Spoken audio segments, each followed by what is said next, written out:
Foreign serving puppet. Foreign মানে কোন দেশের? বিদেশি পাপেট যে বলছেন মানে কোন দেশের? ট্রাম্প প্রশাসনের কোন ধরনের সম্পৃক্ততা তিনি পাননি ট্রাম্প প্রশাসনের, তাও প্রশাসন কিভাবে কিছু ইনভলভ কিছু থাকবেন? কিছু নয়। ট্রাম্প প্রশাসন তো আসছেনই শেখ হাসিনা মানে পতনের পর। তো কথার মধ্যে একটা ফাঁক আছে সেখানে। এটি বাইডেন প্রশাসন, মাথায় রাখবেন হচ্ছে যে no foreign hand says Sheikh Hasina on claims of US involvement in Bangladesh upheaval. তিনি তো একটা জিনিস বাইডেন মাথায় প্রশাসন রাখবেন, বলছেন না, তিনি বলছেন ইউএস বাইডেন ইনভলভমেন্ট। কিন্তু আমি একটু এটা বুঝতে চাই, তিনি আসলে এই পদক্ষেপের আহ্বান কার কাছে করছেন? মানে ইউনূসের কাছে চাওয়ার, অর্থাৎ ইল্লিগাল একটা একটা আপনার দখলদার জি, বাহিনী, এই টোকাই মানে জঙ্গি ইউনূসের কাছে চোরদের চাচ্ছেন মাধ্যমে we urge Mohammad Yunus to stop ignoring his own people, মানে আর্জ করছেন মোহাম্মদ ইউনূসের কাছে। জনগণের কাছে গণতন্ত্র ফিরিয়ে দিতে হবে। এটা তো একটা আনকনস্টিটিউশনাল, এটা অবৈধ দখল। এটা ইউনূসের কাছে করে কি লাভ? কারণ মানে এই দাবি কেউ করছে না বাংলাদেশে যারা সক্রিয় এই জন্যই রাজনীতি তো আমি করছে। বাংলাদেশ আওয়ামী লীগ আসলে কোন পথে যাবে, কিভাবে যাবে, এটাকে আপনি এক ধরনের শুরু বলতে পারেন। 12 তারিখে কি হবে না হবে, do you think we care about it? খোদ শেখ হাসিনা বলছেন তারা নির্বাচনে অংশ নিতে চান এবং 12 তারিখেই নির্বাচনের আয়োজন করছে বর্তমান সরকার। নির্বাচনে অংশ নিতে চাই, কিন্তু কোনখানে তিনি বলেছেন তিনি 12 তারিখে নির্বাচনে অংশ নিতে চান? এখন নির্বাচন তো 12 তারিখেই হচ্ছে, মানে আদালতের প্রধান বিচারপতিকে কি নিয়োগ দেয় হান্নান মাসুদ? প্রধান বিচারপতি কি ঢাকা ইউনিভার্সিটির 2টা ছেলে তখন মত আবার প্রধান বিচারপতিকে যদি ডিজিএফআই এর কর্মকর্তা গিয়ে জোর করে বিদায় করে দেয় বা লাথি মেরে বিদায় করে দেয়, যেটি সুরেন্দ্র কুমার সিনহা সাবেক প্রধান বিচারপতি তার ব্রোকেন ড্রিমস বইটাতে লিখছেন, সেটা তো আবার সমস্যা হয় না?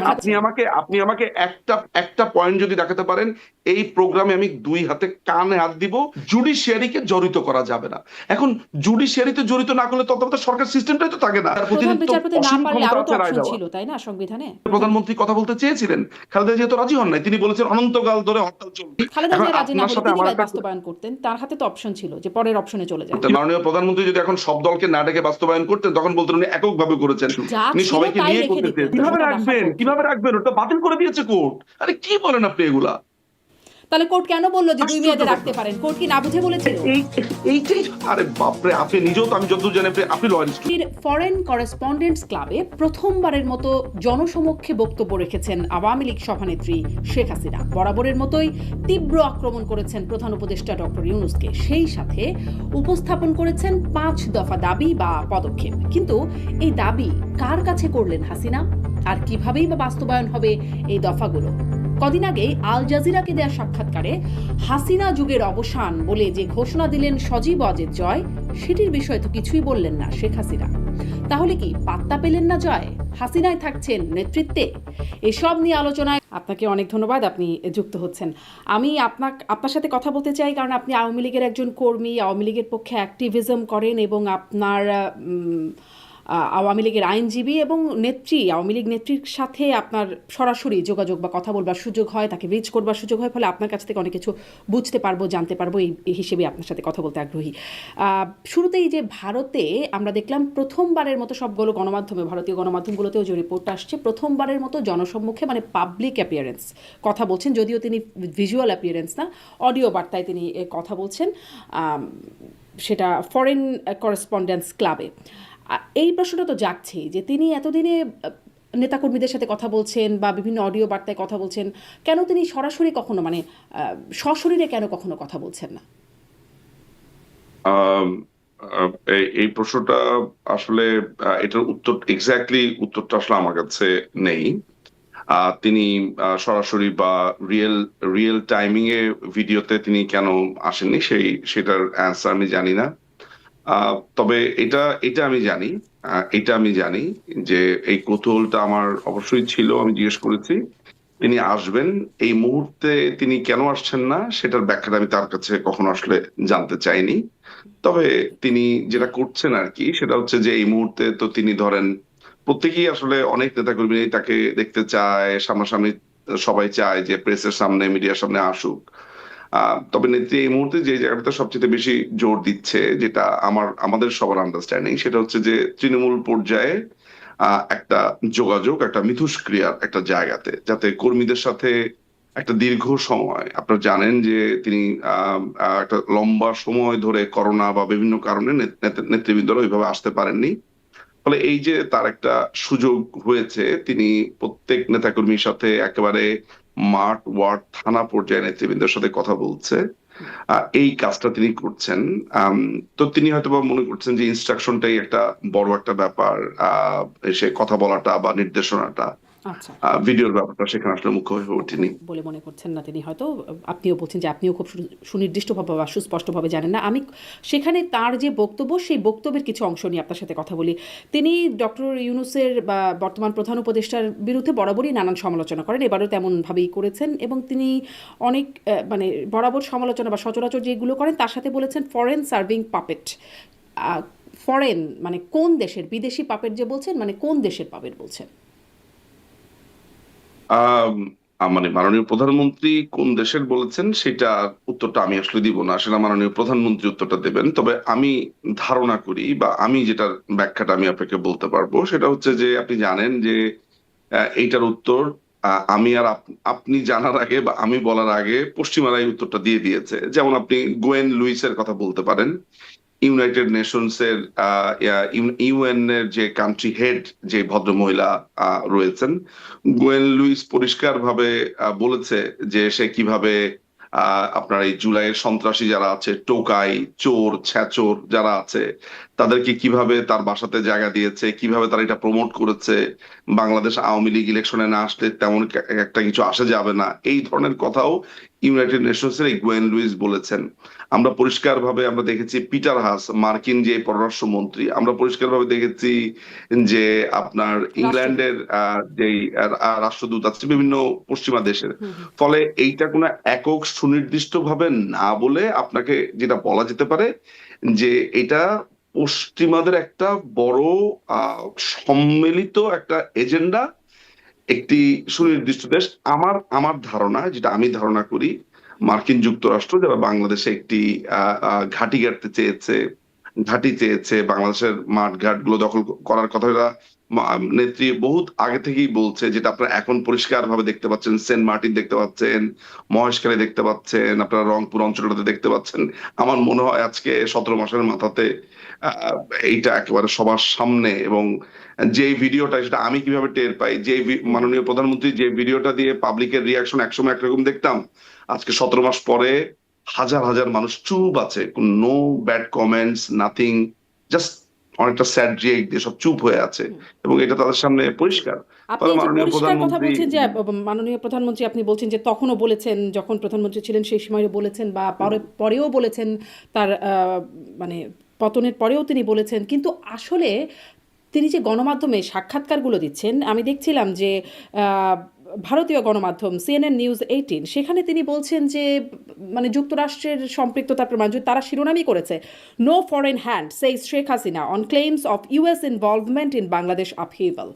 তাদের এক্সক্লুসিভ সাক্ষাৎকারের যেই বিষয়টা আছে সেখানে তিনি বলছেন, এবং শেখ হাসিনার সাক্ষাৎকারে বলছেন যুক্তরাষ্ট্রের সাথে বরাবরই ভালো সম্পর্ক ছিল, তাদের সম্পৃক্ততা বা তাদের হাত এর পেছনে পাওয়া যায় না, প্রমাণ পাওয়া যায় না বা নেই। তিনি তিনি এইটা বলতে যেটা বুঝিয়েছেন সেটা হচ্ছে যে ট্রাম্প প্রশাসনের কোনো ধরনের সম্পৃক্ততা তিনি পাননি। সেটি তিনি আপনি খেয়াল, কথার মধ্যে একটা ফাঁক আছে সেখানে, এটি বাইডেন প্রশাসন, মাথায় রাখবেন হচ্ছে না, যে তিনি তো একটা জিনিস বাইডেন মাথায় প্রশাসন রাখবেন। বলছেন না, তিনি বলছেন ইউএস বাই- ইনভলভমেন্ট। হুম। বাইডেন বাইডেন প্রশাসনই, আমি নিশ্চিত যে এটি তিনি ট্রাম্প প্রশাসন এটার সাথে জড়িত নেই। বর্তমান যে আমেরিকান প্রশাসন আছে, কারণ তাকে যে প্রশ্নটা করা হয়েছিল তিনি ওইভাবেই উত্তরটা দিয়েছেন যে ট্রাম্প প্রশাসনের কোনো ধরনের তিনি সম্পৃক্ততা আছে বলে মনে করেন না, সেটা বাইডেন ট্রাম্প প্রশাসনের। তাও প্রশাসন কিভাবে কিছু ইনভলভ কিছু থাকবেন? কিছু ট্রাম্প প্রশাসন তো আসছেনই শেখ হাসিনা মানে পতনের পর, তো তাদের তো ইনভলভমেন্টের বাইডেন প্রশ্নও আসে। বাইডেন না, আপনি এগুলো একটা চলমান প্রক্রিয়া, আপনাকে একটা জিনিস বুঝতে হবে, এটা একটা চলমান প্রক্রিয়া। কারণ এই সময় কথা হচ্ছিল যে বাইডেন প্রশাসন আসার পরেও হুম। এই একই ষড়যন্ত্র অব্যাহত আছে কিনা এটা নিয়ে প্রশ্ন উঠছিল। ফলে মাননীয় প্রধানমন্ত্রী ওই প্রশ্নগুলোকে একসাথে সম্মিলিতভাবে একটা জবাব দিয়েছেন বলে আমার অন্তত পক্ষে তাই মনে হয়। এবং আমেরিকার জড়িত থাকার যেই কথাটা আপনি বলছেন সেটা আমাদের কাছে এভিডেন্স সহ আছে। শুধুমাত্র ব্যাপারটা তো এমন না জি, সেটি যে যেটি সেটি আপনার সেটি আমরা জাস্ট শেখ হাসিনাও বরাবর বলেছেন। বলা রেটরিক করছি। জি, সরি, শেখ হাসিনাও বরাবরই বলেছেন। আপনি যেটি বলছিলেন শেখ হাসিনার কাছ থেকে আমরা সংসদে শুনেছি, এটি সংসদের তিনি, বাইরে আপনি বলেছেন। নিশ্চিত থাকতে কিন্তু পারেন, এই যে আপনি তার নিশ্চিত থাকতে বক্তব্য, পারেন এই ব্যাপারে। তিনি তাকে যদি কোট করা হচ্ছে নো রিজন আমি টু কিন্তু বিলিভ। এই কথাটা একেবারে জেনে আপনাকে বলছি যে হ্যাঁ, তিনি, কিন্তু আমি তিনি ফার্স্ট কিন্তু হ্যান্ডে বলছেন বলছি। Quote no reason to believe Washington or other foreign powers were directly involved with the country's political developments, মানে এবং আরো বিস্তারিত তিনি বলছেন, যেটি না, পড়ুন শিরোনামটা না, আপনাকে বলছিলাম। পড়ুন, আপনি পড়ুন, পুরোটা পড়ুন, শুনি। ওয়াশিংটন, হ্যাঁ হ্যাঁ ওয়াশিংটন। তিনি বলছেন no reason to believe Washington or other foreign powers were directly involved in the country's political developments. এটা তিনি বলছেন পলিটিক্যাল এবং ডেভেলপমেন্টে। আরো আছে আসলে শেষ হ্যাঁ নেই এটা অনেক বড়ই একটা হ্যাঁ। প্রতিবেদন যার শিরোনামটা না আপনাকে কিন্তু বলছিলাম যে কিন্তু উনার বক্তব্যটা পুরাটা না পড়লে উনি কি বলেছেন সেটা নিয়ে তো আলোচনা করা যাবে না। উনার হ্যাঁ পলিটিক্যাল ডেভেলপমেন্টের ক্ষেত্রে হ্যাঁ কোনো বিলিভ, এটার কোনো রিজন নাই বিলিভ করার। তারপরে কি বলেছেন বলেন? আপনি উনার পুরোটা কথার মধ্যেই আমি আপনাকে লিংকটাও কারণ এই পাঠিয়ে প্রশ্নটা দিতে আমি পারি। উনাকে করেছি। হ্যাঁ এই নিউজে প্রশ্নটা আমি উনাকে করেছি। হ্যাঁ হ্যাঁ তারপরে হ্যাঁ আপনি কি আমি উত্তর উনাকে পেয়েছেন কি উত্তর পেয়েছেন? উনি যেটা বলেছেন সেটা হচ্ছে যে পরিষ্কার ভাবে বলেছেন যে দেখো একটা একটা এই এই যে বর্তমান ট্রাম্প প্রশাসনের যেই কথা বলা হচ্ছে যে এইটাকে তারা কন্টিনিউ করছে কিনা, তিনি এটাকে ডিনাই করেছেন যে ট্রাম্প প্রশাসন এটাকে কন্টিনিউ করছে না। তারা এই ওয়াশিংটন বা এই এরা এরা এটার সাথে জড়িত না, যে যারা করেছে ওই সময়টাতে। এবং তাও সেইটার ক্ষেত্রেও কিন্তু আপনার অনেক ধরনের ক্যাটাগরি আছে। এটা যে একটা হোল প্রশাসন মিলে জিনিসটা করেছে তা না। কিছু সুনির্দিষ্ট সংখ্যক মানুষ প্রশাসনের সুনির্দিষ্ট মানুষ, ইয়েস আমেরিকার একটা সেন্ট্রাল কমান্ড তো আছেই, এটা এটা বলে তো লাভ নাই। কিন্তু এটাও সত্যি কথা যে এখানে কিছু গুটি কয়েক মানুষ এই পুরো প্রক্রিয়াতে জড়িত। এখানে আমি আপনি আগেও বলেছি, গোয়েন লুইসের কথা বলেছি, গোয়েন লুইস তো আর আমেরিকান না। সারা কুকের কথা বলেছি, সারা কুক তো আর আমেরিকান না। আমি এই এই ঘটনাটাতে আপনার কাতার জড়িত ছিল অর্থের ব্যাপারে। তার কি আপনার অর্থ দিয়েছে?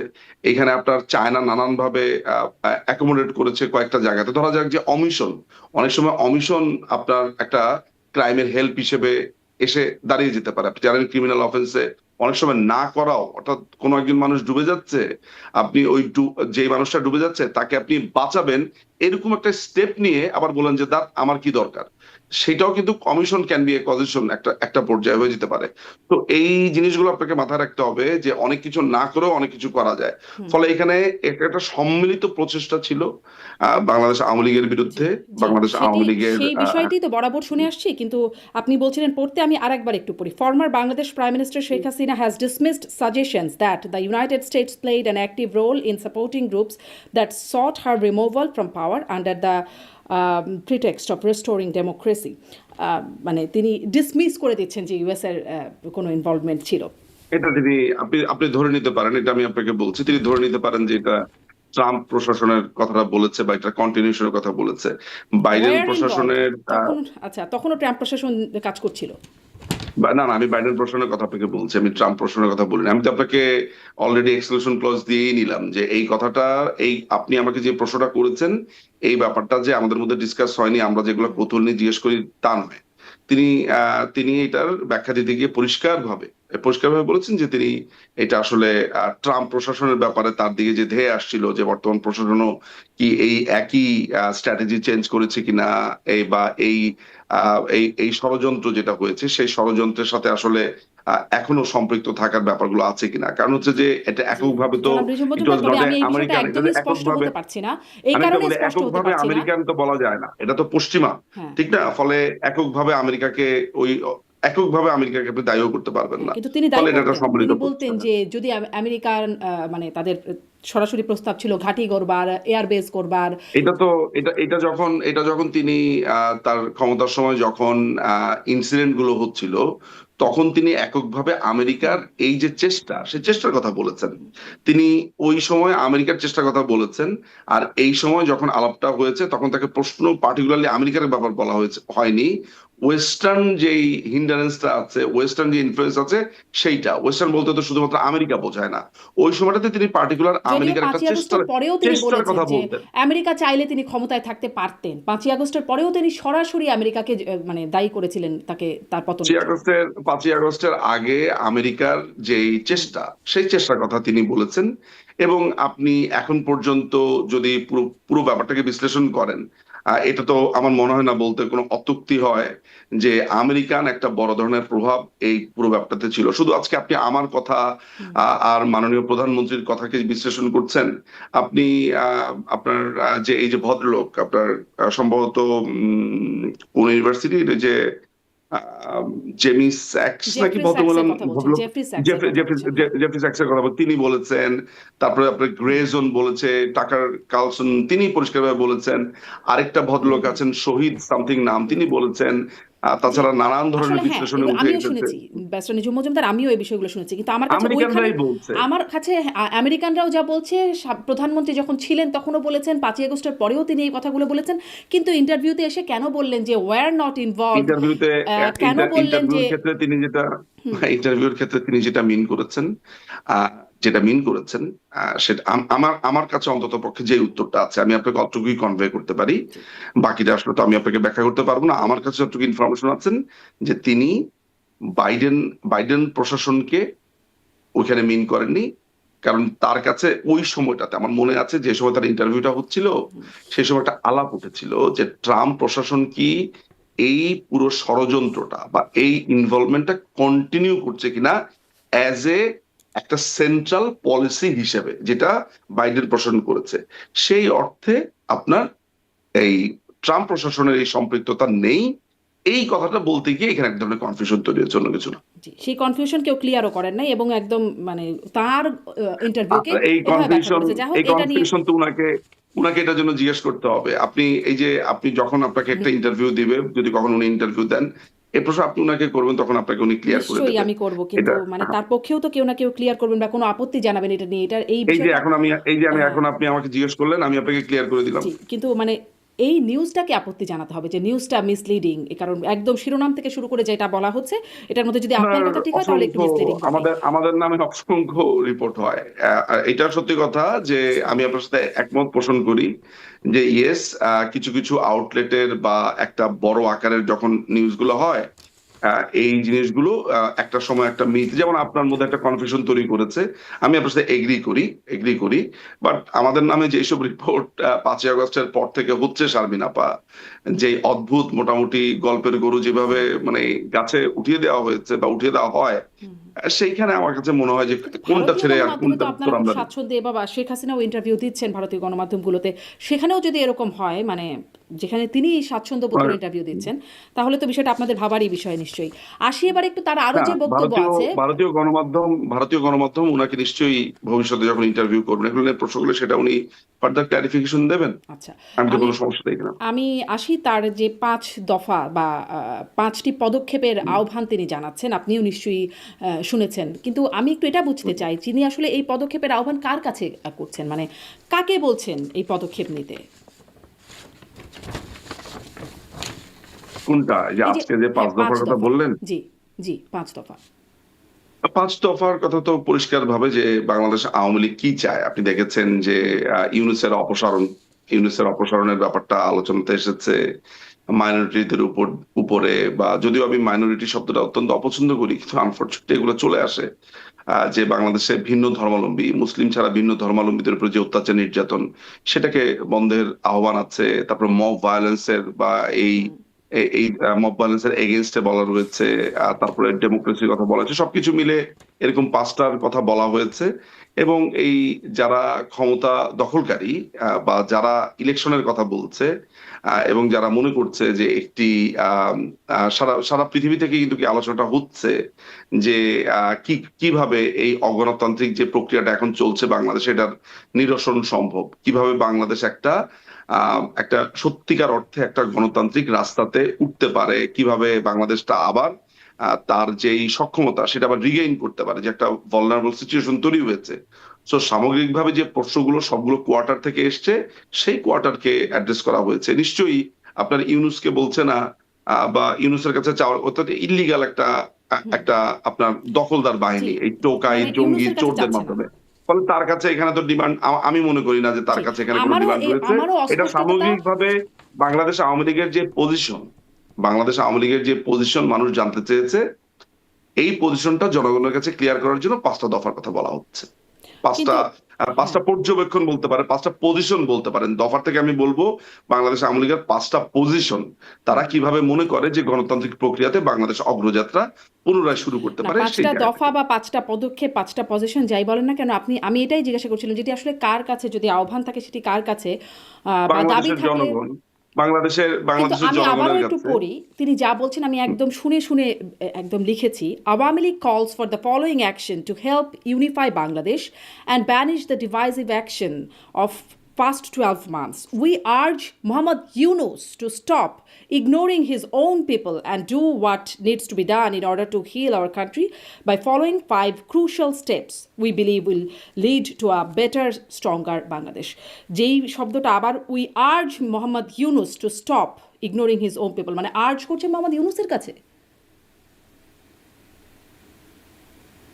আপনার এই যে জনগণের প্রতি যে অত্যাচারটা করছে ইউনুস, যেই জনগণের প্রতি যে অন্যায় আচরণ করছে, বাংলাদেশের জনগণ বাংলাদেশ আওয়ামী লীগের যে পজিশন, সেই পজিশন জানতে চেয়েছে। মাননীয় প্রধানমন্ত্রী সেই পজিশনের কথা বলেছে। যে অত্যাচারটা ইউনুস করছে, এই অত্যাচারটা স্টপ করার কথা বলছে। বাকি আপনি 5টা দফা পড়েন, 5টা দফা পড়লে বুঝবেন যে এটা আওয়ামী লীগের পজিশন। এই পজিশনটা জনগণের জন্য, আর যারা অত্যাচার করছে তাদের ক্ষেত্রে বলছে। আমি এখানে ঠিক প্রশ্নটা বুঝতে পারছি না যে ধরা যাক যদি আপনার কথা অনুযায়ী যদি আর্টসটা ইউনুসের প্রতিও হয়, তাতেই বা সমস্যা কোনটা? মানে যদি এটা হয়ও, মানে মূল প্রশ্নটা কোন জায়গাতে, যে ধরা যাক যে আর্টসটা ইউনুসের প্রতি, কার কাছে আহ্বান করছেন, কার কাছে দাবি করছেন? এটা মানে আপনি যদি এখানে বুঝে থাকেন ইউনুসের কাছে, ধরা যাক ইউনুসের কাছে, দেন হোয়াট? মানে দেন হোয়াট আমি জানি না। আমি আসলে প্রথমে এটাই বুঝতে চাই যে কার কাছে আহ্বান, কার কাছে দাবি এটা। হ্যাঁ, যদি এটা ইউনুসের এই দখলদার বাহিনীর কাছেই হয়, তারপরে কি? মানে এটা যদি ইউনুসের দখলদার বাহিনীর কাছেই এই কথাটা বলা হয় যে এগুলা তা করতে হবে, এগুলো থেকে সরে আসতে হবে এই দখলদার বাহিনীর কাছে, ধরা যাক যে আপনার কথা অনুযায়ী এইটা, আমার আন্ডারস্ট্যান্ডিং যেটা বলে, যেটা আমি আগে বলেছি, আমি আপনাকে 2টা জায়গা দেখাই, আপনার জন্য বুঝতে সুবিধা হবে। আমার কাছে হচ্ছে মাননীয় প্রধানমন্ত্রীর এই 5টা পয়েন্ট হচ্ছে জনগণের কাছে বাংলাদেশ আওয়ামী লীগের পজিশন বা বাংলাদেশ আওয়ামী লীগের অবস্থান। ঠিক আছে? শব্দের যেই ওয়ার্ডিংস যেটা দেখতে পাচ্ছি, সেই ওয়ার্ডিংসে অ্যাপারেন্টলি বা প্রাইমা ফেসি বা আপাত দৃষ্টিতে মনে হতে পারে যে এই দাবিটা ইউনুসের এই অবৈধ সরকারের প্রতি হচ্ছে। এখন আমার প্রশ্ন হচ্ছে, আমি দুইভাবেই আসলে এটা বাংলাদেশ আওয়ামী লীগের একটা অবস্থান হিসেবে দেখি। যদি আপনার প্রশ্ন অনুযায়ী বা আপনি যেদিকে নিতে চাচ্ছেন যে এটা ইউনুসের এই দখলদার বাহিনীর প্রতি দাবি, তাতেও সমস্যাটা কি বা সমস্যা আদৌ আছে কিনা, আমি আসলে আপনার প্রশ্নটা জানতে চাচ্ছি। যদি আপনার কথা অনুযায়ী নিশ্চয়ই এটা ইউনুসের কাছে হবে না, এই দাবি নিশ্চয়ই ইউনুসের কাছে হবে না, কিন্তু আমি আসলে পড়ে যা বুঝতে পারছি, আমি কি পড়ে ভুল মানে আমি কি লাইনটা আমি ভুল করছি না, দ্যাটস ফর শিওর, কারণ আমি আপনি লাইনটা আপনি ওই মেটাফরিক ব্যাপারটা, আমি আলোচনা করছি মেটাফোর নিয়ে, যে এইটা এক ধরনের পজিশন পেপার। আমার কাছে এখনো পর্যন্ত আমি যা জানি, আমার যে ফার্স্ট হ্যান্ড নলেজ, এটা হচ্ছে বাংলাদেশ আওয়ামী লীগের পজিশন পেপার। যেমন ধরা যাক 1971 সালে যখন মুক্তিযুদ্ধটা হয়, তার আগে এই দখলদার যে আইয়ুব খান আছে, এই আইয়ুব খানের প্রতি আপনার কাছে মনে হতে পারে যে আইয়ুব খানের কাছে বলছে, বাট এইটাও কিন্তু আপনার জনগণের কাছে বাংলাদেশ আওয়ামী লীগের পজিশন। 1966 সালে যে 6 দফার কথা বলা হয়েছে, 6 দফাটা কার কাছে দাবি করছে? অবৈধ আইয়ুবের কাছে বা পরবর্তী সময় ইয়াহিয়ার কাছে? একই সাথে কিন্তু এটা জনগণের কাছে বাংলাদেশ আওয়ামী লীগের পজিশন, যেটার জন্য বাংলাদেশ আওয়ামী লীগ ভোট চেয়েছে। সো আমার আন্ডারস্ট্যান্ডিং কিন্তু ওই 6 দফার মতো আমার কথা হচ্ছে পরবর্তীকালে যে অধিবেশনগুলো স্থগিত হয়েছে, সেই অধিবেশনের প্রেক্ষিতে। একইভাবে বঙ্গবন্ধু কন্যা যখন এই 5টা দফার কথা বলছে, অ্যাপারেন্টলি আপনার কাছে মনে হচ্ছে যে এটা ইউনুসের কাছে বলছে, ইউনুসের কাছে চাইছে। আমার আন্ডারস্ট্যান্ডিং মেটাফরিক ভাবে আমি যেভাবে বুঝি, আমারটা কানেক্ট করে চিন্তা, সেটা হচ্ছে যে এইটা একই সাথে বাংলাদেশ আওয়ামী লীগের একটা পজিশন। আমি ধরে নিচ্ছি যে এই চাওয়াটা ইউনুসের দখলদার বাহিনীর কাছে মাননীয় প্রধানমন্ত্রীর বক্তব্য, যে তোমাদেরকে এটা করতে হবে, এটা করতে হবে, এটা করতে হবে, বা এইটা চাই, বা এইটা চাওয়া বাংলাদেশের গণতন্ত্রের জন্য এইটা দরকার।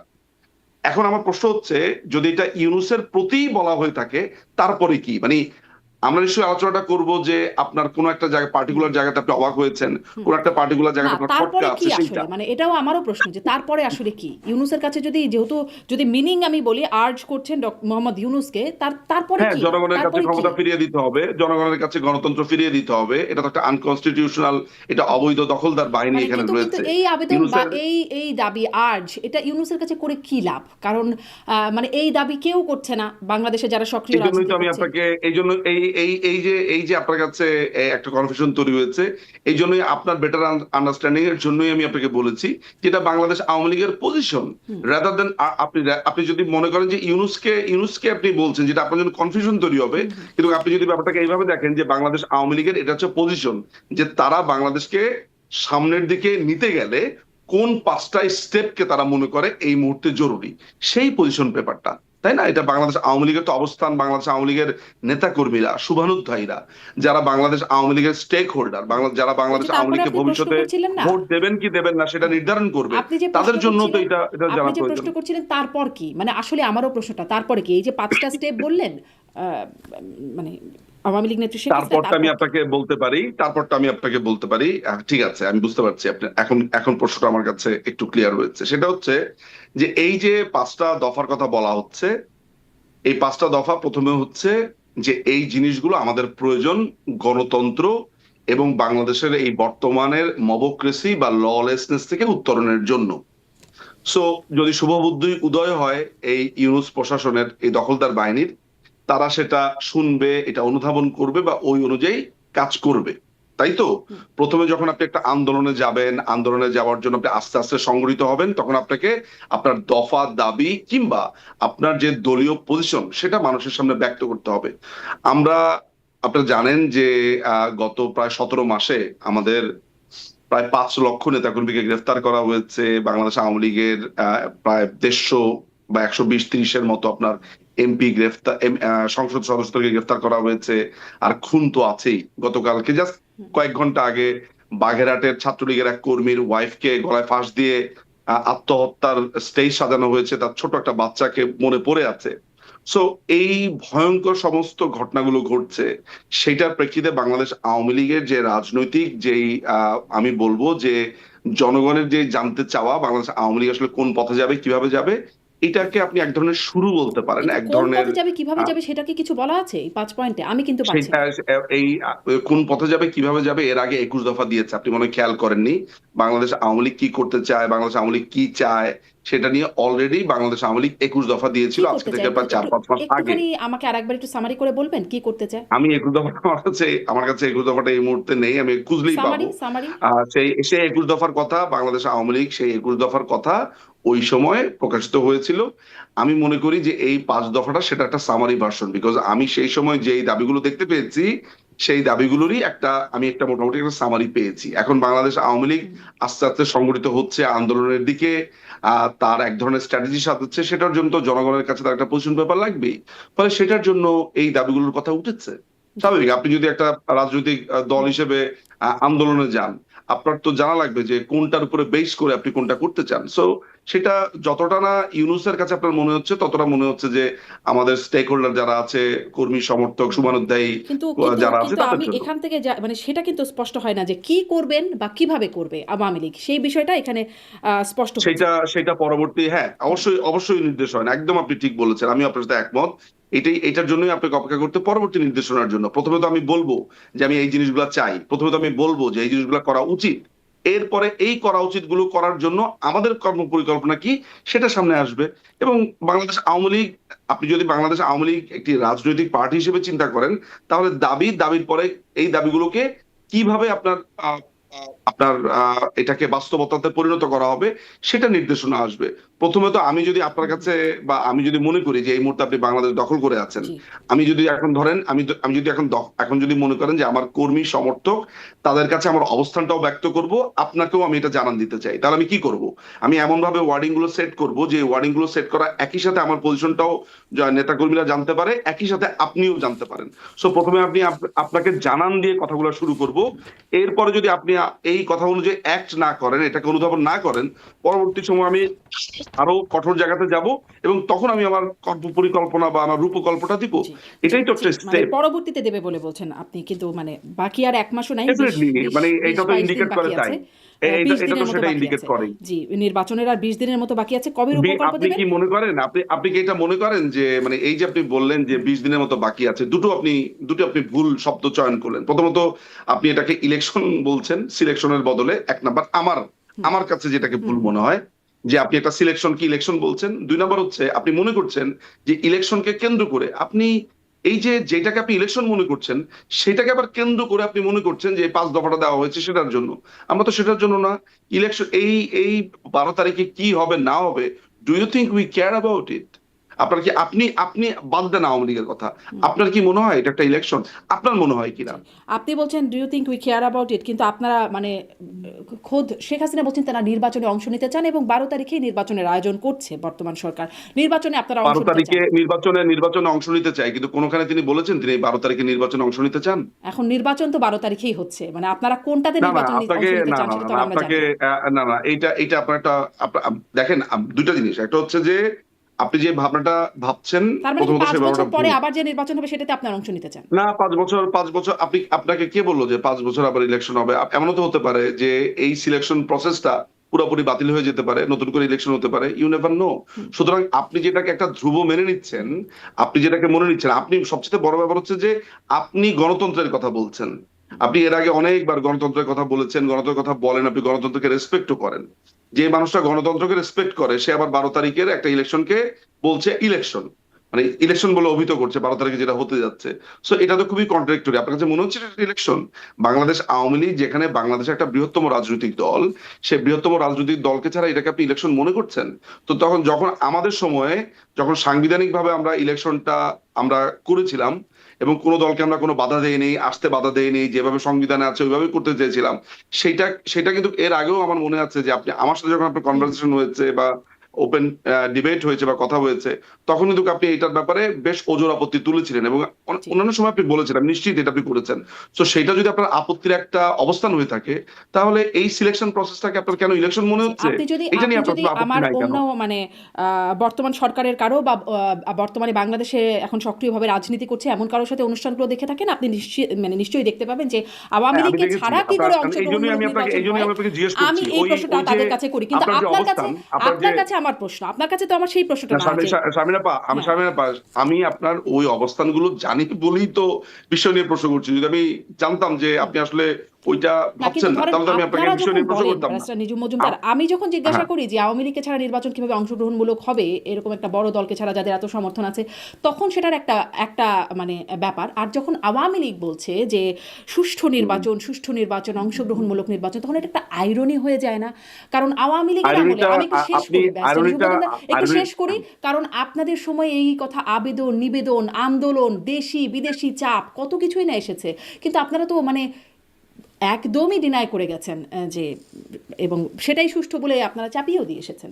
এখন আপনারা যখন বলছেন এখনো একটু আইরনি মানে লাগে না? এখনো শুধু সুষ্ঠু বলে এই যে আপনার শব্দ চয়ন বা যেটা বলছেন, আমার মনে হয় এগুলো একটু আমি আপনাকে একটু বলি। সেটা হচ্ছে যে first of all, Bangladesh Awami লীগের সময় যে ইলেকশন গুলো হয়েছে, আমি প্রথম 2008 থেকে 2013 বা 14 পর্যন্ত ইলেকশনটাকে আমি বাদ দিয়ে, যেটা নিয়ে আপত্তি বেশিরভাগ সময় বিরোধী দলগুলো করে, সেটা হচ্ছে 2014, 18, 24 ইলেকশনটাকে করে। 2014 যে ইলেকশনটা হয়েছে, 2018 যে ইলেকশন হয়েছে এবং 2024 যে ইলেকশন হয়েছে, সেই ইলেকশনে আইনগত বা সাংবিধানিক ভাবে অবৈধতার, আপনি একটা সিঙ্গেল পয়েন্ট আমাকে দেখাতে পারবেন যে সাংবিধানিক ভাবে এটা অবৈধ ছিল?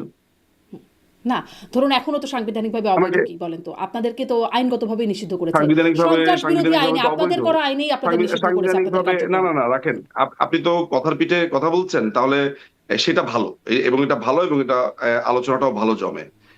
আপনি যদি এইটাকে অবৈধ সরকার কেন বলছি, সেটার উত্তর এর আগেও আমি আপনার প্রোগ্রামে দিয়েছি, হুম। আমি আজকেও আবার আপনাকে বলি, তাহলে আপনার জন্য বুঝতে সুবিধা হবে। 5 তারিখে যারা এসেছে তারা অবৈধ। কেন অবৈধ? সাংবিধানিক ভাবে অন্তর্বর্তীকালীন সরকার বলে কোনো সরকার নাই। 106 নম্বর অনুচ্ছেদে যে সরকার গঠনের কথা বলা হয়েছে, সেই সরকারের জন্য যে এই ন্যূনতম পদত্যাগপত্র প্রয়োজন, সেই পদত্যাগপত্রের কোনো অস্তিত্বই পাওয়া যায়নি। পরবর্তী সময়ে এই সংবিধান অনুযায়ী শপথ নেওয়া হয়েছে, বলা হচ্ছে যে প্রধানমন্ত্রীর পদত্যাগ ছাড়া যে আসলে এই সরকার গঠন করা যায় না, এবং এখানে যে রুলস এন্ড রেগুলেশন আছে যে সুপ্রিম কোর্টের অ্যাপিলেট ডিভিশন একটা ফুল আমার এখানে হিয়ারিং একটা হবে, খুব মানে সেই প্রশ্ন সময় জাগে। আমি বলি আপনাকে, ধরুন বলি। প্রধানমন্ত্রী যদি মারা না না, যেতেন, আমাকে এটা শেষ করতে পদত্যাগপত্র দিতে না হবে দিয়ে, তো। তাহলে কি আপা হতো? আপা আপা আপা আপা আপা আমাকে তো একটা জিনিস শেষ করতে দিতে হবে। আপনার এই প্রোগ্রামটা অনেক মানুষ দেখবে, তাদের তো এটা জানা প্রয়োজন। আমাকে পছন্দ করুক অপছন্দ করুক, আপনার কথা ভালো লাগুক বা খারাপ লাগুক, ডাজন্ট ম্যাটার। ম্যাটার হচ্ছে ফ্যাক্টটা জানতে হবে। 106 অনুচ্ছেদ অনুযায়ী এই অন্তর্বর্তীকালীন সরকার গঠিত হয়েছে, সেটার একটা প্রসিডিউর আছে। প্রসিডিউরটা হচ্ছে যে রাষ্ট্রপতির পক্ষ থেকে একটা রেফারেন্স যেতে হবে। সেই রেফারেন্স কোনোদিনই যায় নাই, সেটা আইন মন্ত্রণালয় বলেছে যে রাষ্ট্রপতির রেফারেন্স অনুযায়ী দিয়েছে। আপনি খেয়াল করে দেখবেন যে নীল পাতার যে রায়টা দেখা যায়, যে যেই আপিলেট ডিভিশনের যে পজিশন পেপারটা দেখা যায়, যে যেহেতু মাননীয় প্রধানমন্ত্রী বা প্রধানমন্ত্রী আপনার পদত্যাগ করেছেন, প্রথম লাইনটাই তো মিথ্যা। আপনিও খুব ভালো করে জানেন যে প্রধানমন্ত্রীর পদত্যাগ পত্র কেউ দেখাতে পারেনি। এখন আপনাকে আমি একটা সরল একটা প্রশ্ন করি, আমি ধরে নিলাম যে আমি এইটাও মেনে নিলাম যে 106 অনুচ্ছেদ অনুযায়ী সুপ্রিম কোর্ট একটা নির্দেশনা দিতে পারে যেটা ক্রান্তিকালীন সময় পালন করা যায়। সেই জিনিসটাকে তো সত্যও হতে হবে। আপনি শুরুতেই বলছেন যে প্রধানমন্ত্রী পদত্যাগ পত্র দিয়েছে, যেটার কোনো মানে প্রধানমন্ত্রী কোনো পদত্যাগ দেননি, পরবর্তী সময় প্রধানমন্ত্রী সেটা নিশ্চিত করেছেন, নাম্বার ওয়ান। নাম্বার টু, একটা ফুল হিয়ারিং হওয়ার কথা ছিল। সেই সময় আপনার প্রধান বিচারপতি ওবায়দুল হাসান শাহীন এবং এনায়েতুর রহিম আমরা দেখতে পেয়েছি তারা ক্যান্টনমেন্টে ছিলেন। আচ্ছা, যেই আপিলেট ডিভিশন এই পজিশন দিয়েছে সেই প্রধান বিচারপতি ক্যান্টনমেন্ট থাকা অবস্থাতে ফুল হিয়ারিং কিভাবে হলো আপা? আপনার তো একটা প্রসিডিউরে আসতে হবে। ফলে এই জন্য এই এই যে ইউনুসের প্রশাসনকে আমরা অবৈধ বলছি, এটা আমি বলছি না, এটা তাদের এই যে আপনার আইএসপিআর থেকে যে লিস্টটা দেওয়া হয়েছে সেখানে আমরা দেখতে পেয়েছি প্রধান বিচারপতি ক্যান্টনমেন্টে ছিল। আমরা যে ভার্ডিক্টটা কোর্ট থেকে দেওয়া হয়েছে সেই ভার্ডিক্ট ইটসেলফ মিথ্যা কথা বলছে। সেই জায়গা থেকে আমি আপনাকে অবৈধ বলছি। তো 2014 সালের ইলেকশনে 2014 সালের আপনি আমাকে একটা পয়েন্ট যদি দেখাতে পারেন, এই প্রোগ্রামে আমি 2 হাতে কানে হাত দিব। আপনি যেরকম মোটামুটি এই যে ডাস্টবিন শফিককে বোল্ড করে মোটামুটি ইয়র্কার মেরে ছিন্ন ভিন্ন করে দিয়ে 6-7টা উইকেট এক লোকের উপরেই নিয়েছেন, রিভিউ করার চান্স দেননি আপনি। আমার ক্ষেত্রে আপনি জিতে গেলেন, আমি আপনাকে মানে এমন সুযোগ দিব সবার সামনে যে আমি কানে ধরে উঠবোস করবো যে শারমিন আপা আপনি জিতেছেন। যদি তা না হয়, উল্টাটা হবে যে আপনি আসলে উত্তরটা দিতে পারছেন না। আমাকে আপনি আইনগতভাবে দেখান তো আনকনস্টিটিউশনালি কোনো ইলেকশন হয়েছে কিনা, এটা দেখান যে অসাংবিধানিক কোনো ইলেকশন হয়েছে কিনা। জি, মানে আমি সেই সংবিধানের আলোচনায় গিয়ে আসলে খুব লাভ নাই। কেন যাবেন না? ব্যারিস্টার মজুমদার, মানে আমার আজকের প্রসঙ্গটা এটা না, কিন্তু লাভ নাই আমি কেন বলছি, কারণ কেন সেই বলছি পুরাতন কথা, যখনই আপনি কোনো কিছুতে পারেন না, কোনো কিছুতে আপনার আইন মানে না, তখনই মনে করেন যে না না না এটা তো হবে না। এখানে আসি নাই যে আপনার সাথে আমি ডিবেট করে পারবো, এটা না। আমি আপনার কাছে কিছু প্রশ্নের ব্যাখ্যা চাই। পারতে হবে, কারণ পারতে হবে, কারণ আপনি আমার দিকে একটা গুগলি ছুড়ে দিচ্ছেন, সেই গুগলিকে মোকাবেলা না করে হঠাৎ করে আপনি ইয়র্কার দিবেন, সেটাও পারবেন না। আমি শুধু প্রশ্ন করব, আপনি আমাকে স্পষ্ট করেন। আমাকে একটু প্রশ্ন, ঠিক আছে আমি উত্তর দিব, কিন্তু উত্তরটা আপনি নেবেন তো, উত্তরটা একসেপ্ট করতে হবে এইটা বলে যে ঠিক আছে এই কারণে আমি আপনার উত্তরটা নিতে পারছি না, এই কারণে নিতে পারছি না। আপনি আমাকে যেই কারণে আপনি একমত হতে পারছেন না আমাকে এইটা বলেন যে আমরা কি কোনো পার্টিকে 2014 সালে ব্যান করেছিলাম, নাম্বার ওয়ান। আমরা কি 2014 সালে যে ইলেকশনটা হয়েছে সংবিধানের বাইরে গিয়ে আমরা নতুন কোনো রুল করেছিলাম কিনা? তত্ত্বাবধায়ক সরকারের যে সিস্টেমটা সেটা বাতিল করেছে আদালত, এবং সেই রায় যদি আপনি আমাকে বলেন আমি আপনাকে পুঙ্খানুপুঙ্খ বলবো যে সেই তত্ত্বাবধায়ক সরকার রাখার জন্য বাংলাদেশ আওয়ামী লীগের আব্দুল জলিল এবং বিএনপির যে সাধারণ সম্পাদক আছে তারা বোথ পার্টি কোর্টে গেছে। কোর্ট তখন বলেছে যে এটা আমার জন্য খুবই বিস্ময়কর, এটা 13তম সংশোধনী বাতিলের রায়ের 200 বা 250 পাতার মধ্যে খায়রুল হকের একটা রায়ের মধ্যে আছে। আমি এটা নিয়ে আলাদা করে কাজ করেছি, ভিডিও বানিয়েছি, পুরো রায়টা আমার এইভাবে হাতের মুঠোর মধ্যে আছে। সেইখানে পরিষ্কারভাবে বলা আছে যে তিনি খুবই অবাক হয়েছেন যে বাংলাদেশ আওয়ামী লীগ নিজের থেকে তারা এটার রেসপন্ডেন্ট হয়েছেন, 6 নম্বর রেসপন্ডেন্ট। বাংলাদেশ আওয়ামী লীগ 6 নম্বর রেসপন্ডেন্ট হিসেবে নিজের থেকে আদালতে গেছে, অর্থাৎ তারা এটাকে ডিফেন্ড করতে চায় যে আব্দুল মান্নান সাহেব এই 1996 সালে 1999 সালে রিট পিটিশন, তারা বলেছে যে তত্ত্বাবধায়ক সরকার অর্থাৎ 1996 সালের 1 নম্বর আইনটা অবৈধ, এটা সংবিধানের বাইরে। কেন তারা বলেছে যে এই তত্ত্বাবধায়ক সরকার সিস্টেমটা হচ্ছে সংবিধানের যে 7 নম্বর সেকশনে যেটা লেখা আছে অনুচ্ছেদে যে জনগণই সকল ক্ষমতার উৎস, এইটার সাথে সাংঘর্ষিক। 1999 সালে তখন বাংলাদেশ আওয়ামী লীগ ক্ষমতাতে, তো পরবর্তী সময় এই রিট পিটিশনে বাংলাদেশ আওয়ামী লীগ রেসপন্ডেন্ট ছিল না। এইটা রেসপন্ডেন্ট ছিল সরকারের আইন মন্ত্রণালয়, তারপরে অন্যান্য জায়গাতে ছিল। বাংলাদেশ আওয়ামী লীগ শতপ্রণোদিত হয়ে অর্থাৎ নিজের জি থেকে আদালতে গিয়ে জি বলেছে যে আমরা তত্ত্বাবধায়ক সরকার ডিফেন্ড করব। জি আমি এই ক্রেডিট বিএনপি কেও দিব, বিএনপিও তখন কোর্টে গেছে, যদিও বিএনপি এই তত্ত্বাবধায়ক সরকারকে সম্পূর্ণভাবে নষ্ট করেছে। আপনি ইতিহাস জানতে চাইলে আমি আপনাকে জি ধরে জি ধরে ওই বলবো ইতিহাস আমি কিভাবে জানি করেছে। ব্যারিস্টার আচ্ছা মজুমদার। সেটা তো এখন আপনি আমাকে বলেন যে বাংলাদেশ আওয়ামী লীগ তত্ত্বাবধায়ক সরকার রক্ষা করার জন্য কোর্টে গেছে, কোর্ট রায় দিয়েছে যে তত্ত্বাবধায়ক সরকার অসাংবিধানিক, এবং একই সাথে খায়রুল হক বলেছে যে পরবর্তী দুটো ইলেকশন আপনার তত্ত্বাবধায়ক সরকারের অধীনে হতে পারে, প্রোভাইডেড আপনার বিচারপতিদেরকে ইনভলভ করা যাবে না। এখন বিচারপতিরাই যেখানে আপনার প্রধান উপদেষ্টা হবে, অর্থাৎ খায়রুল হক নিজেই প্রধান উপদেষ্টা হতেন। আসলে খায়রুল হক নিজেই যদি রায়টা না দিতেন তাহলে খায়রুল হক নিজেই আসলে প্রধান উপদেষ্টা হতেন। তিনি নিজে বলছে যে হ্যাঁ, দুটো হুম আপনার ইলেকশন হতে পারে, প্রোভাইডেড বিচারালয়কে আর ইনভলভ করা যাবে না। এখন তত্ত্বাবধায়ক সরকারের শেষ মূল করেন সিস্টেমটাই ব্যারিস্টার ছিল মজুমদার। বিচারপতিদেরকে নিয়ে, হুম সেইটাই ক্যান্সেল করে দিয়েছে আদালত। আওয়ামী লীগ আদালতের কথা শুনেছে, হুম। আদালতের কথা শুনে আদালতের কথা সংবিধান বলেন না সংশোধন। ব্যারিস্টার নিজুম মজুমদার, কারণ কি? কারণ এই আদালতের রায়ে এত কিছু হয়ে যাচ্ছে, এখনো আদালতের রায় কিন্তু হচ্ছে, আদালতের রায়ই কিন্তু হচ্ছে সব। আদালতের রায়, আপনার আদালতের রায় হয়ে গেছে আমি মানতাম, হুম। যদি আদালতটা একটা বৈধ সরকার গঠন করতো তখন আপনার সাথে আমি কোনোভাবেই এইটা বলতাম সরকার না, কেন আমি আদালত? এক মানে মুহূর্তের আদালত কথা তো বলতাম একটা, না।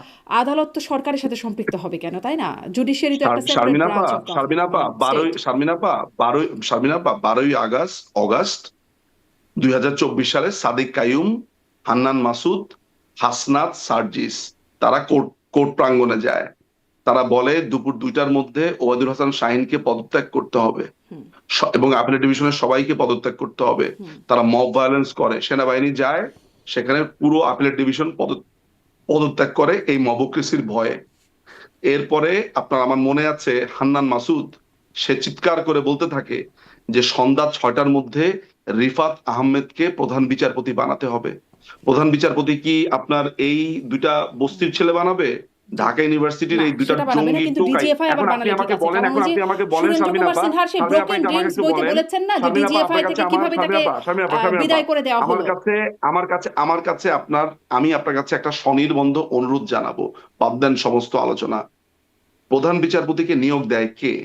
না, আমি হান্নান মাসুদ? অত বিস্তৃত অন্যদিকে আলোচনায় যাওয়া যাবে না, কারণ আমাদের একটা আপনাকে, আলোচনার পরিসর আপনি আছে। এই যে আপনি কথা ব্যারিস্টার বলছেন মজুমদার, না আপা, না না, কিভাবে আমরা এই যে আপনি বলছেন, বাংলাদেশের না স্বাধীনতা আপা ব্রিটিশ আপা, এই পিরিয়ড যে থেকে আলোচনা শুরু করতে সমস্যাটা পারবো না ব্যারিস্টার নিজুম আমরা মজুমদার, না যেইভাবে আমরা আমরা সেটা পারবো সমস্যাটা না। ফেস করি, আমি এটাই শুধু না বলছিলাম না যে, পারার জন্য না, এই আমি যে আপনি এটাই শুধু আপনি এখন বলছিলাম পারার যে কথা আপনি বলছেন বলছেন, আপনি হাসনাত আমাকে সার্জিসরা, বলছেন, আপনি যেটা, আপা আপনি আপনি আমাকে আমাকে প্রশ্ন প্রশ্ন করতে দিতে হবে তুলেছেন। ব্যারিস্টার নিজুম মজুমদার, আমাকে কিছু প্রশ্ন করতে দিতে না না, হবে। আমার কথা একটু শেষ করি, আমি শেষ তো আপনার থেকে করছেন না। 1 মিনিট সময় নিব, আপনি ঘড়ি ধরেন। আচ্ছা, ঘড়ি ধরলাম, বলেন। আপনি আয়রনির কথা বলেছেন, আপনি আয়রনির কথা বলেছেন, আপনি বলেছেন যে এটা কি আয়রনি না মিস্টার মজুমদার, যে একটা সময় আপনারা এটা বলতেন এখন এটা বলছেন। আমি আয়রনির কথা বলতে গিয়ে তত্ত্বাবধায়ক সরকারের প্রসঙ্গ এনেছি। আমি দেখিয়েছি যে বাংলাদেশ আওয়ামী লীগই কিভাবে তত্ত্বাবধায়ক সরকার চাইতে গিয়ে কোর্টে গেছেন। আর আপনি বলছেন যে এখনো তো আদালতের কথা বলার দরকার নেই, আদালত তো এখনো আছে, আদালতের কথা আপনি আমাকে বলতে মানা করেছেন। সেই প্রেক্ষিতে আমি আপনাকে উত্তর দিয়েছি আদালত কোথায় আছে। আদালতের প্রধান বিচারপতিকে কি নিয়োগ দেয় হান্নান মাসুদ? হুম। প্রধান বিচারপতি কি ঢাকা ইউনিভার্সিটির দুইটা ছেলে তখন মব আবার করে আমি বিচার যা দেয়? বলছি সেটা একটু তো শুনুন। আপনি, আমি যেটা বলছি যে প্রধান বিচারপতিকে যদি ডিজিএফআই কর্মকর্তা গিয়ে জোর করে বিদায় করে দেয় বা লাথি মেরে বিদায় করে দেয়, যেটি সুরেন্দ্র কুমার সিনহা সাবেক প্রধান বিচারপতি তার ব্রোকেন ড্রিমস বইটাতে লিখছেন, সেটা তো আবার সমস্যা হয় না? মানে প্রধান বিচারপতিকে ডিজিএফআই কর্মকর্তা বিদায় করতে পারেন। আপনার সুরেন্দ্র কুমার সিনহার প্রসঙ্গটা আপনি আনলেন তো, আমি আপনাকে সুরেন্দ্র কুমার সিনহার কাহিনীটা আমি বলছি, বিকজ সুরেন্দ্র কুমার সিনহার সাথে যোগাযোগ হয়েছে আমার, এই ঘটনার ফার্স্ট হ্যান্ড নলেজ আমার আছে। সুরেন্দ্র কুমার সিনহা দিনের পর দিন আমার সাথে অনেক বিষয় নিয়ে আলোচনা করছে। আমি আপনাকে এখন বলছি কিভাবে হয়েছে, এই ব্রোকেন ড্রিম লেখার আগে কি হয়েছে না হয়েছে, ব্রোকেন ড্রিম উনি কিভাবে লিখেছেন না লিখেছেন। আমার এখনো স্পষ্ট মনে আছে, আমার ম্যানর পার্কের বাসার সামনে ওই রাস্তাতে দাঁড়িয়ে উনার সাথে আমি ঘন্টার পর ঘন্টা, উনি কিভাবে আমার সাথে প্রতারণা করেছেন, কিভাবে কি বলেছেন, আসছি আমি সেই আলোচনাতে আসছি। তার আগে এইটা বুঝতে পেরেছেন তো যে এখন যে সরকারটা আছে এটা একটা অবৈধ সরকার, এবং এখন যে বিচারপতি আছে এইটা কোনো নিয়োগই হয়নি, এটা অবৈধ। এতটুকু যদি বুঝতে পারেন তারপর আমি আপনার প্রশ্নতে যাচ্ছি, আপনার যদি ফার্দার কোনো প্রশ্ন না থাকে। সুরেন্দ্র কুমার সিনহার যে ব্রোকেন ড্রিমটা উনি লিখেছেন, সুরেন্দ্র কুমার সিনহার ব্যাপারে আপিলেট ডিভিশনের যে বাকি 8টা বিচারপতি আছে তারা পরিষ্কারভাবে, এবং মাথায় রাখতে হবে যে যেই লোকটা সাইদিকে ফাঁসির রায় দেয়নি, যে ধরেন অন্যান্য বিচারপতিদের ডিসেন্ট রায় দিয়েছে, বিচারপতি ইমাম আপনার ইমান আলী, তিনি পরিষ্কারভাবে মানে ওই বিচারপতি সাঈদীর খালাস পর্যন্ত দিয়েছে এমন একজন। আমি কেন এই কথাটা বলছি, যে তার মানে হচ্ছে যে এই লোককে আসলে সরকার কোনোভাবে প্রলুব্ধ করতে পারে না। ফলে বিচারপতিরা সুরেন্দ্র কুমার সিনহার সাথে বসবেন আদালতে। আপনি কি করবেন? একটা বিচারালয়ের বিচারপতিরা বলছে প্রধান বিচারপতি আমাদের আস্থা নাই, কারণ তার দুর্নীতির অভিযোগ তার কাছে আছে, রুদ্ধদ্বার বৈঠক হয়েছে। প্রধান বিচারপতি নিজে অ্যাপ্লিকেশন করে বলছেন যে আমি অসুস্থ, আমি মেয়ের কাছে যাব। তার মেয়ে সূচনা সিনহা অস্ট্রেলিয়াতে তার কাছে যাবে। এই ঘটনা যখন ঘটে তখন সুরেন্দ্র কুমার সিনহা আমাকে সামটাইমস ওই ঘটনার পর তিনি তখন অস্ট্রেলিয়া থেকে আমাকে তিনি যোগাযোগ করেন, কারণ সূচনা সিনহার সাথে আমার পরিচয় ছিল গণজাগরণ মঞ্চ থেকে। যখন গণজাগরণ মঞ্চে তিনি আপনার সাঈদীর বিরুদ্ধে রায় দেন, তখন তার বাড়ি কমলগঞ্জে পোড়াতে যায়। তখন সুরেন্দ্র কুমার সিনহার মেয়ে আমার কাছে সাহায্য চান, যে যারা তার বাবার বাড়িঘর পোড়াতে চাচ্ছেন আমরা কি তাদের ব্যাপারে কোনো ব্যবস্থা নিতে পারবো কিনা, যেহেতু আমরা ফেসবুকে অ্যাক্টিভ, আমরা কি পাল্টা প্রচারণা করতে পারবো কিনা। তখন থেকে সূচনার সাথে আমার পরিচয়। সূচনার থ্রুতে সুরেন্দ্র কুমার সিনহা আমাকে ফোন দেন। সুরেন্দ্র কুমার সিনহা আমাকে ফোন দিয়ে বলেন যে তিনি একটা বই লিখতে চান, তার আত্মজীবনী। আমি তার এই আত্মজীবনী লিখতে গিয়ে সাহায্য করতে পারি কিনা। আমি তাকে স্যারকে বললাম যে স্যার, একজন প্রধান বিচারপতির বই লেখার মতো এরকম সৌভাগ্য সবার আসে না। স্যার আপনি কি নিয়ে লিখবেন? উনি বলেছেন যে আমি কিভাবে আইনজীবী হলাম, আমার আইন প্র্যাকটিস, আমার এভরিথিং, এগুলো নিয়ে তিনি লিখতে চান। আমার এখনো মনে আছে ম্যানর পার্কে আমার বাসার সামনে ওই পাবের সামনে, মানে আমি ভিজুয়াল করতে পারছি, দিনের পর দিন ওনার সাথে আমার গল্প হয়েছে, ঘরের মধ্যে গল্প হয়েছে। উনি আমাকে যেটা বলেছেন যে নিউ জার্সিতে আমাকে মানে নিউ জার্সিতে উনি যাবেন কয়েকদিনের মধ্যে, আমি নিউ জার্সিতে যাব, ওখানে আমি 15 দিন থাকবো। উনি বলবেন, ডিকটেট করবেন, আমি টাইপ করব। এটা ছিল আমার আমার দায়িত্বের জায়গাটাতে। তো একদিন যেটা হলো, ঢাকা উত্তরের যে মেয়র ইলেকশন, আনিসুল হক মারা যাওয়ার পরে ইলেকশনটা কোর্ট স্থগিত করে দিল। তো ওই সময় উনি হন্তদন্ত হয়ে আমাকে ফোন দিলেন, ফোন দিয়ে বললেন যে আজকে কি হলো তুমি দেখেছো? আমি বললাম যে স্যার কি হয়েছে? বলে ঢাকা উত্তরের ইলেকশন বন্ধ হয়ে গেছে। তো ঢাকা উত্তরের ইলেকশন বন্ধ হয়ে গেছে, জি স্যার দেখেছি, এটা আদালত এখানে একজন রিট পিটিশন করেছে সেই জন্য বন্ধ হয়ে গেছে। বলে না না, এটাতে অন্য কাহিনী আছে, তুমি জানো না, আমি এই শেখ হাসিনাকে দেখে ছাড়বো। এই প্রথমবারের মতো এই প্রথমবারের মতো সুরেন্দ্র কুমার সিনহা মাননীয় প্রধানমন্ত্রীর বিরুদ্ধে এমন একটা কথা বললো যেটাতে আমি চমকে উঠেছি। এবং এর মধ্যে জানেন মজার ব্যাপার হচ্ছে, স্যারের সাথে আমি যত কনভারসেশন করেছি, এই ডিজিএফআই তাকে কি করলো না করলো, উনি একটা সেকেন্ড, একটা মোমেন্টের জন্য আমাকে সেটা নিয়ে কথা বলেন নাই। খালি বলেছে যে যা ঘটেছে এই পুরো ঘটনাটা আমার জন্য একটু বিব্রতকর, এতটুকু। আমিও স্যারকে আর জিজ্ঞেস করি নাই। যখন তিনি বললেন যে মাননীয় প্রধানমন্ত্রীকে তিনি দেখে ছাড়বেন, তুমি আসো নিউ জার্সিতে এই বইয়ের মধ্যে, আমি বললাম যে স্যার ওয়েট, আপনি না বললেন স্যার এটা আপনার আত্মজীবনী, এটা কি মাননীয় প্রধানমন্ত্রীর এগেনস্টে বই? তখন তিনি আমাকে ধমক দিয়ে বললেন, একদম কোট এবং আনকোট, এই তোমরা যারা গণজাগরণ মঞ্চের সাথে আছো, তোমরা যারা এই ছেলেগুলো আছো, তোমরা আসলে কথা একটা বললে তিনটা বেশি বোঝো, তুমি আসো। তারপরে আমি খুবই ভয় পেয়ে গেলাম, আমি একদম খুবই ভয় পেয়ে গেলাম। আমি তখন স্যারকে বললাম যে স্যার, আপনি যদি এই বইটা মাননীয় প্রধানমন্ত্রীর বিরুদ্ধে লেখেন, সরকারের বিরুদ্ধে আপনার ইন্টেনশন থাকে, তাহলে স্যার আপনি জেনে রাখেন যে আপনার এই প্রজেক্ট আপনি আমাকে কখনো বলেন নাই, আমি এখান থেকে সরে যাচ্ছি। এবং আমি একদম এভাবে বলছি, স্যার আপনি আমাকে মাননীয় প্রধানমন্ত্রীর বিরুদ্ধে আপনি কাজ করতে চাচ্ছেন, স্যার এটা আপনি আমার সাথে অন্যায় করেছেন। এইটা বলে আমি লাইনটা কেটে দিয়েছি। উনি 7-8বার ফোন দিয়েছে আমাকে, আমি ওনার ফোনটা সেই থেকে আজ অবধি ধরিনি। আমি করলাম কি, সাথে সাথে আমার পরিচিত সিকিউরিটি সার্ভিসের কয়েকজন ব্যক্তি ছিলেন আমার পরিচিত, আমি সাথে সাথে সেই ডিজিএফআই কে আমার সেই পরিচিতর মাধ্যমে, যেটা আমাদের আমাদের বড় ভাই, আমাদের বন্ধু বান্ধবরা আর্মির বিভিন্ন জায়গাতে আছে, আমি মাননীয় প্রধানমন্ত্রীর দপ্তরে জানিয়েছি, আমি সাথে সাথে ডিজিএফআই কে জানিয়েছি। সেই সময় ডিজিএফআই ইন্টারনাল অ্যাফেয়ার্স ব্যুরোর যিনি প্রধান ছিলেন জেনারেল হামিদুল হক, তখন তিনি ব্রিগেডিয়ার ছিলেন, পরবর্তী সময় ডিজিএফআই চিফ হয়েছেন, আমি হামিদুল হক সাহেবকে নিজে বলেছি যে হামিদ ভাই এই কাজটা আপনার, পরবর্তীতে বলেছি তিনি যখন লন্ডনে এলেন, যে হামিদ ভাই এই সুরেন্দ্র কুমার সিনহার এই কাজটা করেছে। আমি আরেকজন, উনার নামটা আমি বলবো না, উনি বিব্রত হন কিনা, তিনি তখন মেজর পদমর্যাদায় ছিলেন, ওই সময় যারা ডিজিএফআইতে, তাদেরকে আমি পরিষ্কার ভাবে জানিয়ে দিয়েছি যে সুরেন্দ্র কুমার সিনহা কি করতে যাচ্ছে এবং সুরেন্দ্র কুমার সিনহা দেশের বিরুদ্ধে ষড়যন্ত্র করতে মানে যাচ্ছে। তাকে সরানোর সুতরাং পেছনে আপনি যে আপনার এই কথাগুলো বলছেন তথ্যগুলোর এটা ছিল সুরেন্দ্র কুমার সিনহার, এটা একটা প্রতারণা ছিল। এই ব্রোকেন ড্রিমস আপনি পড়ে দেখবেন, সমস্ত মিথ্যা কথাতে তার ভরপুর। এবং আমার সাথে যে লোকটা প্রতারণা করতে পারে, তিনি আমাকে এটাও বলেছিলেন যে বইটা যাতে আপনার অমর্ত্য সেন এটা প্রিফেস লিখে দেয়, সেটার জন্য যাতে ব্যবস্থা করি। তা আমাদের একটা লিঙ্ক ছিল অমর্ত্য সেনের কাছে পৌঁছানোর, যে অমর্ত্য সেন এটা করতে পারতেন। তো যখন মাননীয় প্রধানমন্ত্রী বঙ্গবন্ধু কন্যার বিরুদ্ধে এই ষড়যন্ত্রটা হবে, তখন আমি এইটা ডিজিএফআই কে এটা ফাঁস করে দিই। ঠিক ফলে আছে? জি তো যে লোকটা আমার সাথে প্রতারণা করতে পারে, সে জাতির সাথেও প্রতারণা করতে পারে। জি জি মানে সেটাই যে আপনি তার কথাগুলো মিথ্যা প্রতারণা, আপনি যে ঠিক বলছেন, আপনি আমার কাছে বলছেন, কিন্তু সেটাও তো জাস্টিফাই করবার কোনো মেথড নাই, তাই না ব্যারিস্টার একই মজুমদার? একই একদম সঠিক কথা, আপনি একদম 100-100 পেয়েছেন। একই সাথে সুরেন্দ্র কুমার সিনহা যে কথা বলেছে সেটাও জাস্টিফাই করার কোনো সুযোগ নেই। জি, আচ্ছা, আমি এবারে এটাতে আসি যে আপনি তাহলে মানে আপনাদের সময়ের নির্বাচনগুলো খুবই সাংবিধানিক বলছেন, কিন্তু আপনি যে অনুচ্ছেদ ৭-এর কথা বলছিলেন, জনগণ কিন্তু আমি বলছি না, হ্যাঁ আমি শুধু বলছি না, আপনিও বলবেন। হ্যাঁ, অনুচ্ছেদ ৭, আপনিও বলেন, আপনি সাংবিধানের আমাকে বলেন অনুচ্ছেদ ৭ অসংখ্য। মানে জনগণের মানে সর্বক্ষমতার অধিকারী। তো জনগণ তো যদি ভোট দিতে না পারে, সে যদি চয়েস করতে না পারে, তার রায়টা ইলেক্ট করতে না পারে, প্রার্থীদের মধ্যে থেকে বাছাই করতে না পারে, তাহলে সেটি কেমন করে সাংবিধানিক ভোট হয়? সেই প্রশ্নটাও তো কেন মানে কেন বাছাই করতে পারবে না কেন? কারণ ১৪তে 2014 সালে তো, ২০১৪তে কি হলো? 2014 সালে তো মাননীয় প্রধানমন্ত্রী, আপনার মনে আছে যে আপনার খালেদা জিয়ার সাথে একটা করেছিলেন, টেলিফোন কিন্তু মানুষ কি কনভারসেশনে ভোট বলেছে। দিয়ে নির্বাচন করতে পেরেছিল? ১৫৪ জন না না প্রার্থী না, বিনা আপনি প্রতিদ্বন্দ্বিতায় আপনি গিয়েছিল তো। আপনি আমি 2014 থেকে আসি। আমি যদি 2014 এর কথা বলতে গিয়ে আপনি 2018-তে আসেন, তাহলে তুমি 2014 তো আমরা জানতেই পারলো না যে নিঝুম সাহেব 2014 কথা কি বলতে চায়। এখন আপনি আমাকে নির্ধারণ করেন যে আমি 2014 শেষ করে 18-তে আসবো, নাকি 2014 একটা লাইন বলার পর 18-তে আসবো, তাহলে কারণ আমি তো জাম করছি। 2014-তে মাননীয় প্রধানমন্ত্রী পরিষ্কার ভাবে তাকে বলেছেন যে দেখুন, আমরা সবাই মিলে চলেন একটা জাতীয় সরকার গঠন করি, আপনারও লোকজন থাকলো, আমারও থাকলো, জি, অন্যান্য দলের থাকলো, আমরা এগুলো সবাই ফ্যাক্ট একসাথে রেকর্ডেড, বসি। আমরা দেখেছি।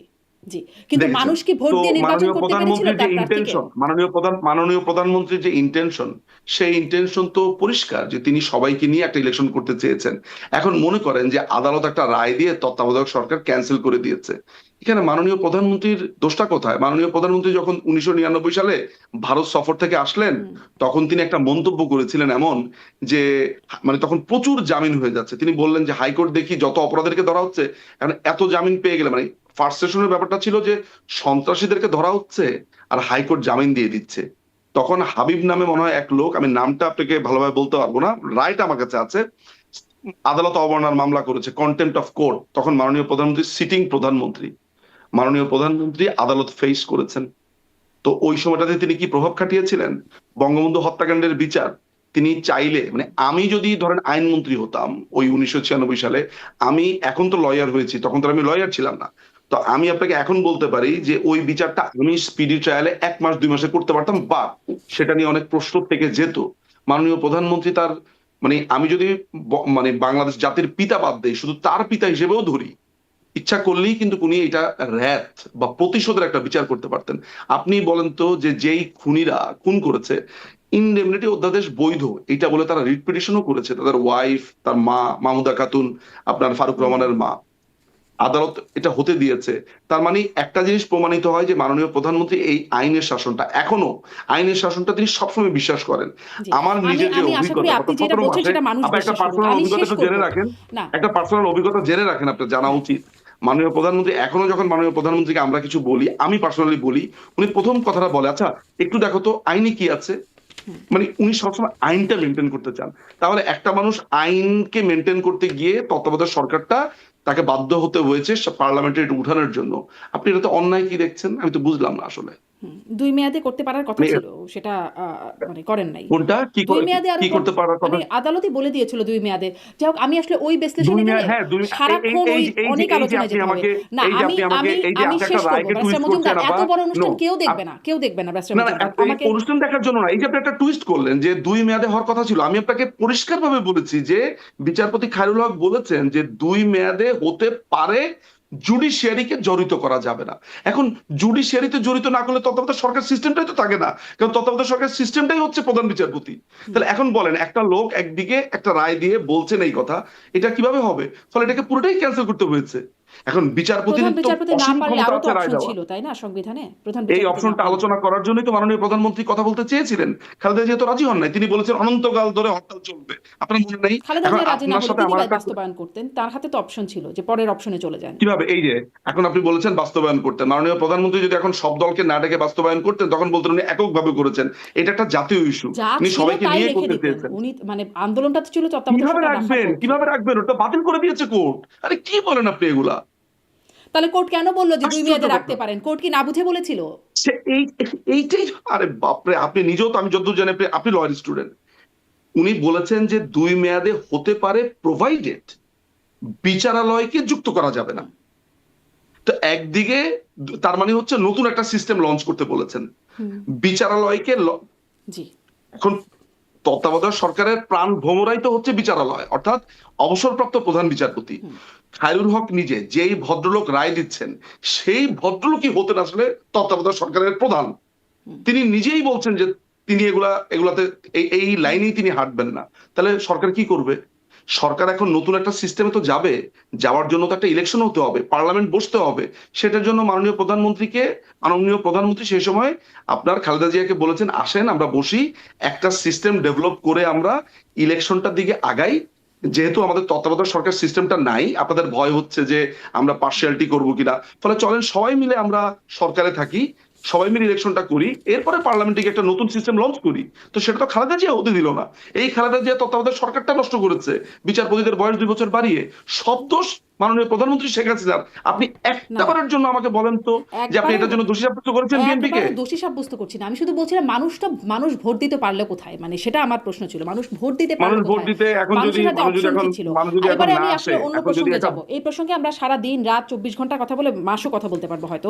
কিন্তু আমি সেই প্রসঙ্গে একটু যেতে চাই যে মানে সাবেক প্রধানমন্ত্রী পুত্র সজীব ওয়াজেদ জয় যে সম্প্রতি আল জাজিরাকে দেওয়া বক্তব্যে যা বললেন যে এন্ড অফ হাসিনা এরা বললেন, এবং তিনি ওল্ড, শেখ হাসিনার বয়স হয়েছে, ওল্ড কথাটাই ব্যবহার করেছেন, এবং এরপরে বাংলাদেশের রাজনীতিতে রি এন্টার করবার সুযোগ হলে সেটি উইদাউট হাসিনা, এটাতেও তিনি বলেছেন হিয়া।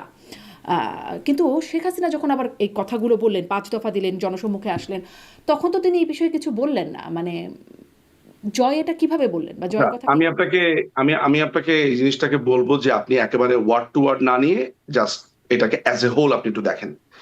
সেটা হচ্ছে যে আমি আমার নলেজটা আপনার সাথে বা আমার জানাটা আমি শেয়ার করি।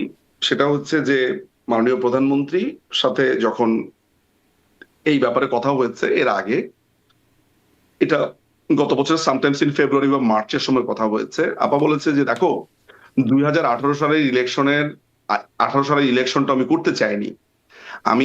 উনি যেটা চেয়েছিলেন সেটা হচ্ছে তিনি অবসর নিবেন, অবসর নিয়ে তিনি টুঙ্গিপাড়ায় চলে যাবেন, উনি বইপত্র মানে উনি সোজা কথা হচ্ছে যে বাবার ভিটাটাতে থাকবেন, এটা ওনার লাস্ট ইচ্ছা, উইশটা ছিল।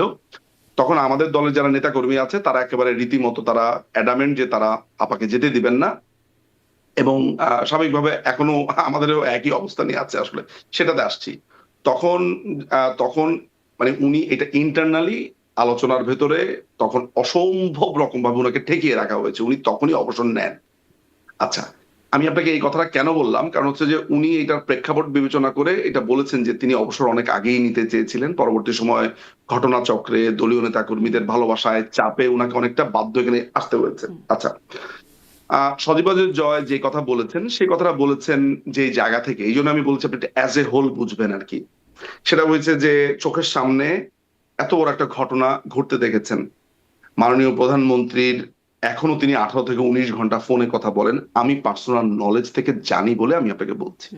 তো এই যে তার মা, এন্ড অফ দ্য ডেতে আমাদের কাছে প্রধানমন্ত্রী আপা আমরা বললো, সজীব ওয়াজেদ জয়ের কাছে তার মা।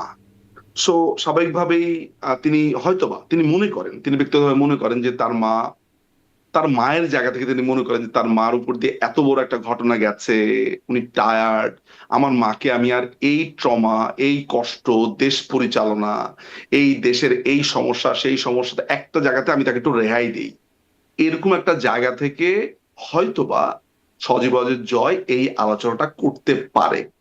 কিন্তু একই দিকে এইটাও জেনে রাখেন যে সজীব ওয়াজেদ জয়, এইটাও আপনি যদি তাকে ওই হোস্ট জিজ্ঞেস করতেন যে এই সিদ্ধান্ত কিন্তু দলীয় ফোরামে হবে, এইটা সজীব ওয়াজেদ জয়ের একটা উইশ হতে পারে, একটা চিন্তা হতে পারে, একটা ভাবনার জায়গা হতে পারে যে আমার মাকে আমি এইভাবে দেখতে চাই, বা আমার মা টায়ার্ড হয়ে গেছে, আর না, এনাফ।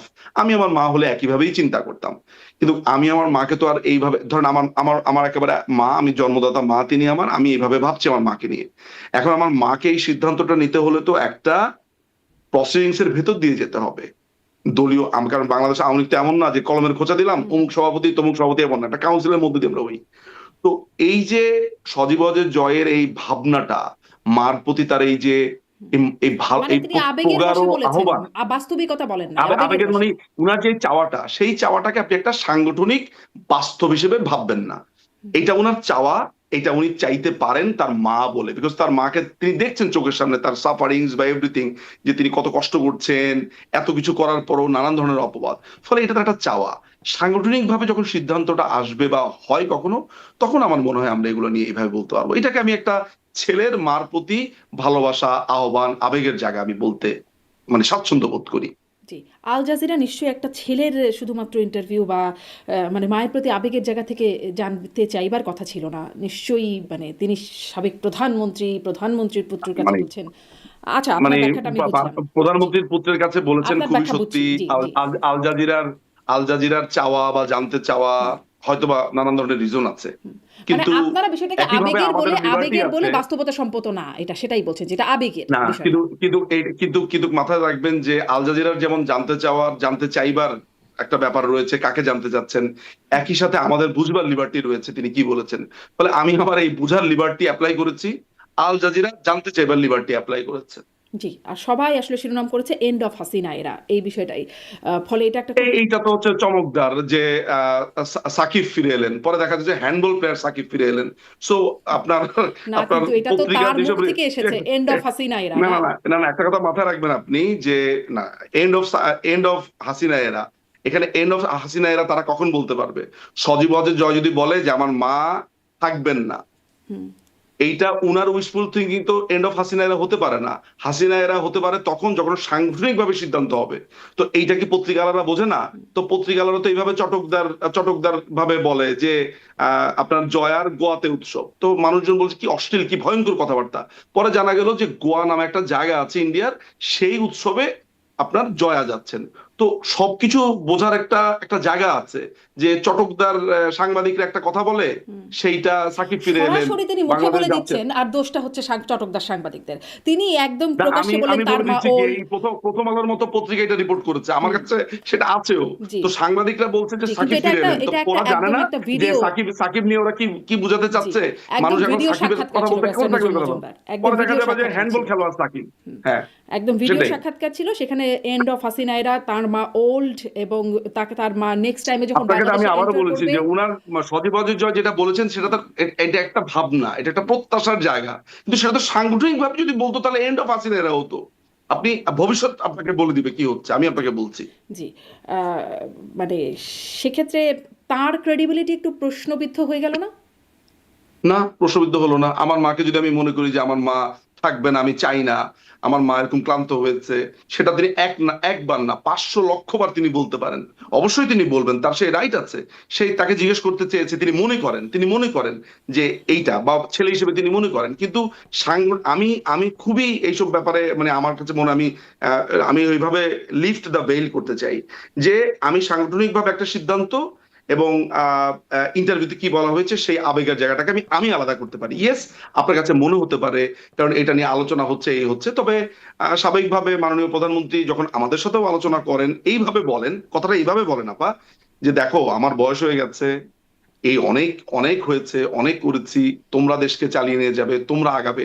তো ওই ইন্ডিকেশন আমার মনে হয় যে আপা আপনি কি এগুলা কি বলেন, হুম। বলতে চায় আপনাদের ক্লান্ত, মধ্যে কি কিন্তু ভবিষ্যৎ নেতৃত্ব নিয়ে কোনো কথা হয়েছে? মানে সজীব ওয়াজেদ জয় নিজেও একবার বলেছেন যে যদি দল দিতে চাইলে তিনি আগ্রহী বা তিনি নেবেন দায়িত্ব। আমি উনাকে জিজ্ঞেস করেছি, এক্স্যাক্টলি কি বলেছি সেটা আমি ওপেন আমি বলবো না, বাট আমি আপাকে এই ব্যাপারে বলেছি যে আপা এই যে যেইভাবে ওরা এর আগে যখন টিউলিপ খেলাকে যখন যারা এইভাবে আক্রমণ করেছে, তারা নানান ধরনের অপবাদ, তখন বলছি যে এগুলো তো পুরো ফ্যামিলিতে ধেয়ে আসছে। ফলে আমার মনে হয় আমি একটা আমার আলাপের জায়গাতে বলেছি, আপা যেটা বলেছে যে দেখো, এর আগেও তিনি আমার একটা টিভি প্রোগ্রাম দেখে তিনি আমাকে বলেছেন, দেখো বাংলাদেশ আওয়ামী লীগের নেতৃত্ব নির্বাচিত হয় দলের কাউন্সিলের মাধ্যমে। আমি যখন সভাপতি বা সভানেত্রী নির্বাচিত হয়েছি তখন আমি দেশের বাইরে ছিলাম। এই দল এটা নির্ধারণ করেছে, তারপর আমি হয়েছে। আমি ঘুণাক্ষরেও আমি জানতাম না যে আমাকে নিয়ে তারা এইভাবে চিন্তা করছে, সামনে যাব। ফলে এখনো যে সামনের নেতৃত্ব, সেই নেতৃত্বে নির্ধারিত হবে দলের বৈঠকে, আচ্ছা, ফোরামে। তার এটা মানে আমি নেতৃত্ব পরিষ্কার করে নিয়ে কয়েকদিন আগেও সজীব বলেছি। জয় যা বলছেন সেটিও আসলে তারই নিজস্ব বক্তব্য। দল এরকম এখনো কিছু ভেবে ওঠে নাই, আপনার কথা শুনে যা আমি বুঝতে পারছিলাম। মানে আমি এই ক্রেডিবিলিটি শব্দটাকে নিয়ে আরেকটু আপনার সাথে লাস্ট একটা বিষয় জানতে চাই। আপনার সাথেও একবার কথা হয়েছিল যেটি নিয়ে বেশ, ওই ক্লিপটা বেশ সামাজিক যোগাযোগ মাধ্যমে ঘুরেও বেরিয়েছে, যে সাবেক প্রধানমন্ত্রীর সেই সময়ে তাপস মানে দক্ষিণের মেয়রের সাথে যে কথা হচ্ছে লেথাল ওয়েপন ব্যবহারের, আমি একটা অডিও ক্লিপ শোনাচ্ছিলাম, আপনি বলছিলেন আপনার চাচির কণ্ঠস্বরের মতো মনে হচ্ছে। জয় তখন বলেছিলেন, পরবর্তীতে যখন বিবিসি ক্লেম করেছিল যে তারা এটাকে মানে রিপোর্টটা চেক করেছে, মানে ভয়েস ক্লিপটা চেক করেছে, জয় বলছিলেন যে এটি হলি আর্টিজানের ঘটনা। আর হলি আর্টিজানে তখন প্রধানমন্ত্রী হিসেবে নির্দেশনা দিচ্ছিলেন লেথাল ওয়েপন ব্যবহারের। আওয়ামী লীগ তার অফিসিয়াল ফেসবুক পেজে বিবৃতি দিয়ে বলল এটা এআই। আর পরবর্তীতে শেখ হাসিনা আন্তর্জাতিক গণমাধ্যমে যখন সাক্ষাৎকার দিলেন তখন বললেন টেকেন আউট অফ কনটেক্সট। মানে অনেকগুলো বক্তব্য। আপনাদের ক্রেডিবিলিটি একটু অসুবিধাজনক অবস্থায় না? কিরকম বলেন আমাকে। বললাম তো, আপনি বললেন চাচির কণ্ঠ, জয় বললেন হলি আর্টিজান, আওয়ামী লীগ বলল এআই, শেখ হাসিনা বললেন taken out of context. Credibility crisis নাই কি? এই এই এই এই যে আপনি কথাটা বললেন, এই কথার মধ্যে আপনি প্রথম একটা ভুল ইনফরমেশন দিয়েছেন। কথা কিভাবে চেঞ্জ হয়, এটা হচ্ছে তার একটা উদাহরণ। আপনি যখন আমাকে একটা ভয়েস শোনালেন, আমি বলেছি যে আমি এক্স্যাক্টলি জানি না এটা কার কণ্ঠ, বাট কণ্ঠটা শুনে মানে আমি মজা করে বলেছি এটা তো আমার চাচির কণ্ঠে, এক চাচির কণ্ঠের মতো মনে হয়। আমি কিন্তু বলি নাই যেটা আমার চাচির কণ্ঠ। এরপরে আমি তখন করেছি কি, আরেকটা কনভারসেশন বের করে বলেছি এটা আপনার কণ্ঠ। আপনি তখন বুঝেছেন যে আমি মজা করছি, আপনি জানেন সেটা কি আছে। সো আপনি আমাকে প্রথমে একটা ভুল ইনফরমেশন দিলেন যে আমি বলেছি চাচির কণ্ঠ। না, আমি চাচির কণ্ঠ বলিনি। চাচির কণ্ঠ আমি তো মনে পরিষ্কার হয় করে বলছিলেন আমি আপনি। আমি হ্যাঁ, পরিষ্কার করে বলেছি, একদম। আমি পরিষ্কার করে বলেছি যে এটা আমার কাছে এরকম মনে হয়। অর্থাৎ আমি আপনাকে বারবারই বলেছি যে এটা আদালতে টেস্ট করতে, এটা আদালতে না, এটা হচ্ছে যে আপনার ল্যাবে টেস্ট করতে হবে, এটা করতে হবে। এই ঘটনার পরে মাননীয় প্রধানমন্ত্রী যদি আউট অফ কনটেক্সট বলে বা যদি এইটা নিয়ে কোনো কথা বলে, আমি আসলে ওই কনভারসেশনটা শুনিনি। যদি তিনি এটা বলেও থাকেন, মজার ব্যাপার হচ্ছে যে মাননীয় প্রধানমন্ত্রী যদি একটা কোনো বক্তব্য দেনও, এবং তিনি যখন বলেছেন যে তিনি আসলে এই লেথাল, উনি তো এটা বলেছেন পরিষ্কারভাবে, আপনি জানেন যে তিনি এই ধরনের কোনো কথা বলেনই নাই এবং তার কথা কাটছাট করে ব্যবহার করা হয়েছে। আমি যদি আমার তখনকার যে আলাপটা, সেই আলাপটার পরবর্তী সেগমেন্টই তো এইটা, তাহলে তো কথা একই দাঁড়ালো। মাননীয় প্রধানমন্ত্রী আপনার লেথাল ওয়েপন ইউজ করতে বলেন নাই। আমি বলেছি যে এই লেথাল ওয়েপনের যে কনভারসেশন, সেই কনভারসেশন ল্যাবে টেস্টের আগ পর্যন্ত আমি এটা বিশ্বাস করতে রাজি না। তিনি বলেন নাই যে তো এই ধরনের ল্যাবে কথা তিনি টেস্টের বলেন নাই।